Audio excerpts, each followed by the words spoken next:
Good morning students. Today we are going to study about the kinetic energy in lab and center of mass system in elastic collision. First we will discuss in lab system. Let two particles of masses m1 and m2 moving with velocity u1 and u2 with the condition that u2 is equal to 0 या at rest having kinetic energy T1 and T2 before the collision in laboratory system. So the total kinetic energy Ti of two particles before collision in lab system is given by Ti is equal to T1 plus T2 is equal to half m1 u1 का square plus half m2 u2 का square.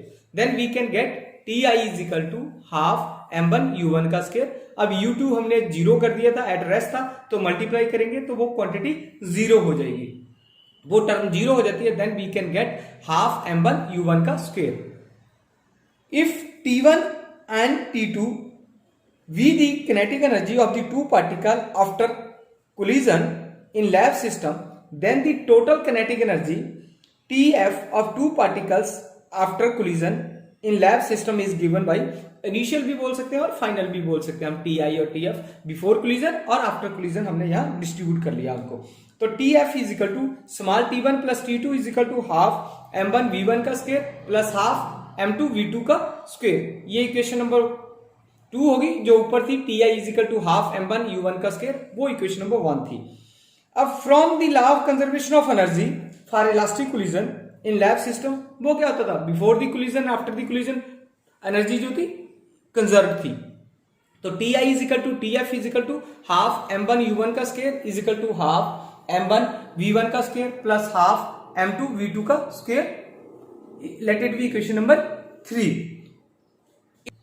So in centre of mass system की बात करते हैं जब हम, तो let u one dash and u two dash be the velocity of two masses m one and m two before collision and changes respectively to after collision v1 dash and v2 dash after collision in center of mass system. So total kinetic energy of the particles Ti dash before collision in the center of mass system Ti dash is equal to T1 dash plus T2 dash is equal to half m1 u1 का dash का square plus half m2 u2 dash का squares. Total kinetic energy of two particles after collision in center of mass that is denoted by T dash F is equal to T1 plus T2 is equal to half m1 v1 dash square plus half m2 v2 dash square. ये equation number हमारे पास 4 और 5 आ गई है. अब from the law of conservation of energy for elastic collision centre of mass system में भी हम वही देखेंगे. तो बिफोर द कोलिजन, क्योंकि इलास्टिक कोलिजन में कंजर्वेशन लॉ क्या रिमेन्स कंजर्व रहता है, तो T I dash is equal to T dash f के बराबर हो गया.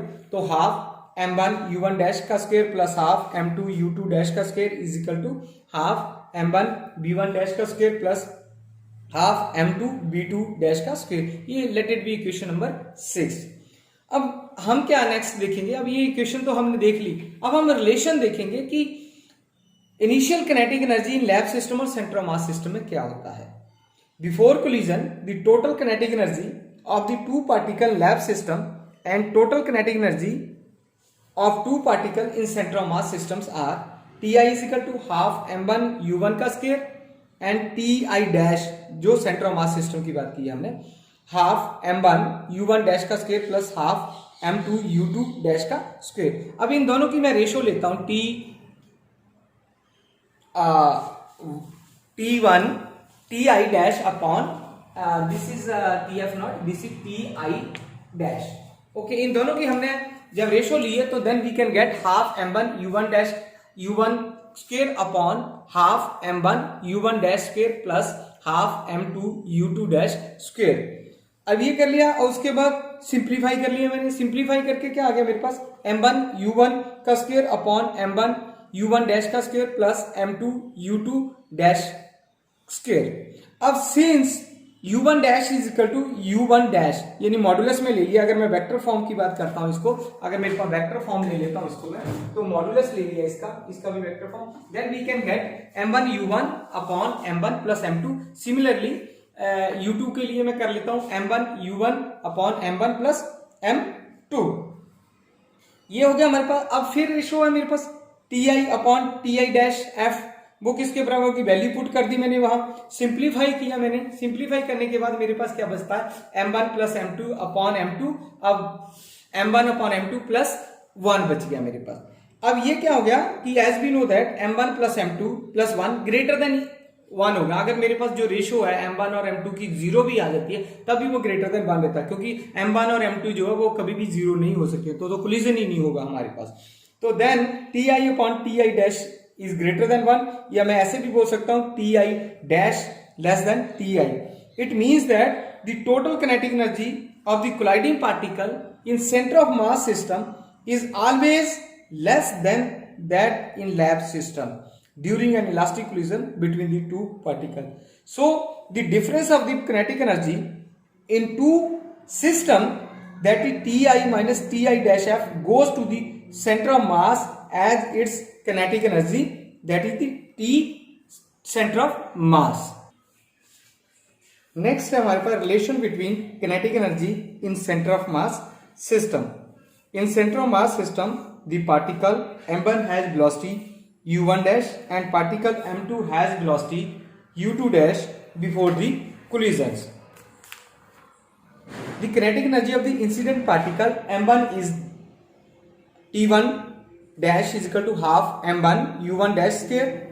Since u1 dash is equal to m2 upon m2 u1 m1 plus m2, basically it is nothing but it is m2.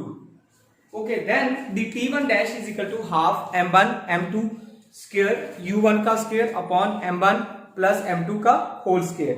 Then we can rearrange this equation half m1 u1 square bracket m2 upon m1 plus m2 का whole square.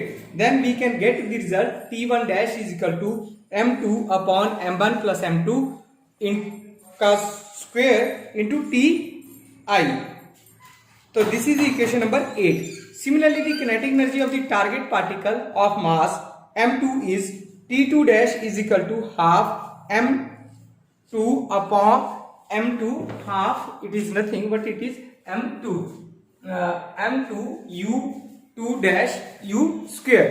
अब उसके बाद हम लोग क्या करेंगे, इस equations में u2 डैश की वैल्यू निकालेंगे, t2 डैश निकल जाएगा, फिर वहां हम रेशो ले लेंगे वहां से। नेक्स्ट क्या है हमारे पास, u2 dash is equal to m1 u1 upon m1 plus m2. So t2 dash is equal to half m2 m1 का स्क्वायर u1 का square upon m1 plus m2 का होल स्क्वायर। अब सिंप्लीफाई कर लिया हमने इस इक्वेशन को, half m1 u1 का square into m1 m2 upon m1 plus m2 का square. t2 dash is equal to m1 m2 upon m1 plus m2 का होल स्क्वायर इंटू Ti के बराबर है ना, वो वैल्यू हमारे पास हाफ m1 u1 का स्क्वायर के।